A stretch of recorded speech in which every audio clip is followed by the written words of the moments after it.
Hey everyone, in this video, we're going to start the notes and examples from section 3.5 on related rates. So we're going to start with this problem 1. In general, what happens with related rates is that we are given some information about two quantities that are related in a relationship with each other. Then we are told about how one changes and asked about how the other quantity changes in relation. So a lot of these problems can feel a little intimidating, but the first step is always to draw a picture. So let's get started. We are told air is being pumped into a spherical balloon. I'm going to highlight spherical balloon so that its volume increases at a rate of 100 cubic centimeters per second. How fast is the radius of the balloon increasing when its diameter is at 50 centimeters? So always step one in these problems is to draw a picture. What picture should we draw? Well, we are dealing with a spherical balloon. So let's go ahead and draw that balloon. So here's my sphere. Here's a circle, but I'm going to make it into a sphere by adding some depth here. Okay, there's my balloon. Okay, now we're given information about the volume. And we're asked some questions about the radius. So let's also label a radius here. Radius like this, radius. So what we now need to do is create a relationship between the radius and the volume. So the volume of a sphere is given by 4/3 pi r cubed. And this is just something that you can look up. I once had a teacher that told us that the volume of a sphere rhymed with 4/3 pi r cubed. And now forevermore, I remember it as 4/3 pi r cubed. So you can try to think of a funny way to remember the volume of a sphere. You can also look it up when you need to. But here we have a relationship between the givens, the volume and the radius in our problem. And now what else are we told in this problem? We are told that the volume increases at a rate of 10 cubic centimeters per second. So that means if we take the derivative of both sides with respect to t,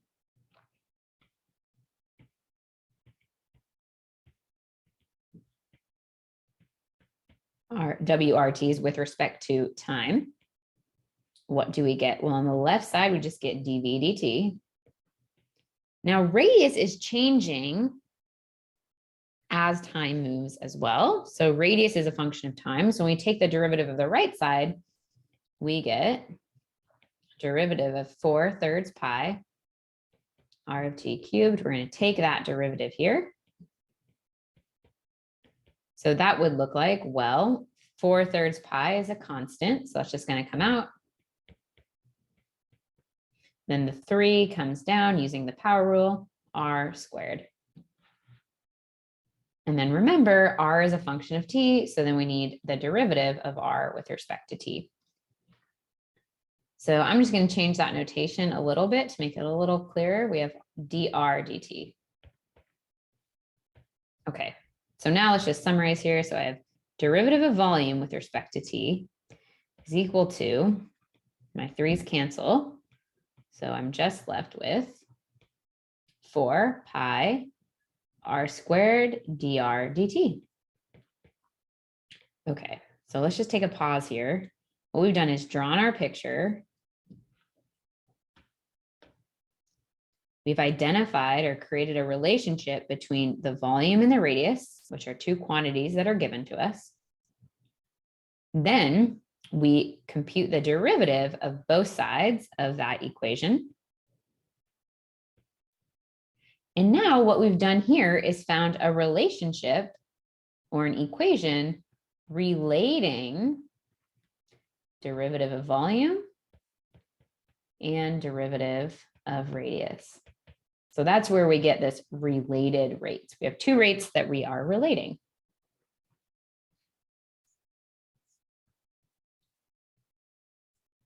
So now that we've taken the derivative of both sides, we can plug in the information that they're giving us to find what we need to know. So they know that this derivative of volume is 100 cubic centimeters per second. And we want to know how fast the radius is changing when the diameter is exactly 50 centimeters. So let's just note that the diameter equals 50 means the radius is equal to 25 centimeters. So now, after identifying all that they've given us, let's plug in that information into our related rate function. So I'll say now plug in derivative of volume as 100 and radius as 25 rather, because they told us diameter. So that means we have 100 equals 4 pi 25 squared dr dt. And notice it just falls out this term that we want to compute. So now we just need to solve for dr dt. So I can divide both sides by 4 pi 25 squared to get that to cancel. 4 pi 25 squared. Now I can consult my calculator here for this left-hand side. When I do that, I get 1 over 25 pi, which is about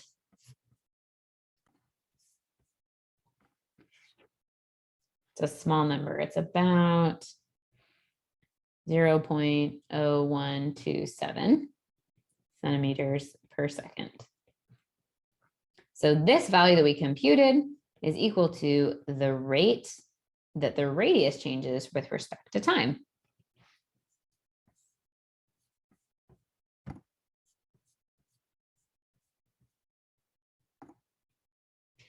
So, and just as an interesting fact here, if we had just a general R, instead of putting the radius at a specific amount. So what we were interested in, we were told the volume was increasing at a certain rate. And when the radius was 25, how fast or how much is it changing at that time? But if we just look at a general R here, then we have the relationship given that dr dt is equal to 100 over 4 pi r squared. 100 over 4 pi r squared. So one thing that's interesting here is that this means that as the radius gets larger, so as this denominator gets larger, the rate the radius changes gets smaller. We're dividing by a larger number. The rate the radius changes gets smaller, which makes sense because if our balloon gets really, really big and still is increasing at 100 cubic centimeters per second, then the radius doesn't have to grow as long to account for that change of volume. Pretty cool stuff, isn't it? Awesome. All right, great work working through this example. Now, though, let's take a look at the steps involved in solving these types of related rate problems. So these steps can always be followed to solve these types of problems. Sometimes we have to accommodate them a little bit based on our problem, but these 4 steps are really important to go through, especially when we're seeing some of these problems for the first time. All right, so here they are, the recommended steps for related rate problems. Number 1, always draw a picture. Draw a diagram or a picture if possible, and give the variables names to all the quantities that are functions of time. So in our case, volume and radius in the first example. Write down your given information and what you are trying to find using derivative notation. Step 2, write an equation that relates the various quantities in the problem. Step 3, take the derivative of both sides of the equation with respect to time. Step 4, after you've taken the derivative of both sides, substitute in the given information and solve the equation for what you want to find. As a word of caution, do not substitute given values for time-changing quantities into your equation until after you've taken the derivative of both sides. So for example, we should not have plugged in 100 into V before taking the derivative here. Okay, so now I'll just go through and summarize for you where we see the steps in the problem that we just did. So here was step 1, drawing the picture and labeling the quantities. So we had labeled this R. So then step 2, write an equation that relates the various quantities in the problem. That was here to volume related to the radius R. Step 3, compute the derivative of both sides with respect to time. Step 4, plug in what you know and solve for what you wanted to find. All right, great work going through this first problem and our steps for related rates. In the next video, we'll look at another example of these types of problems. Keep up the hard work.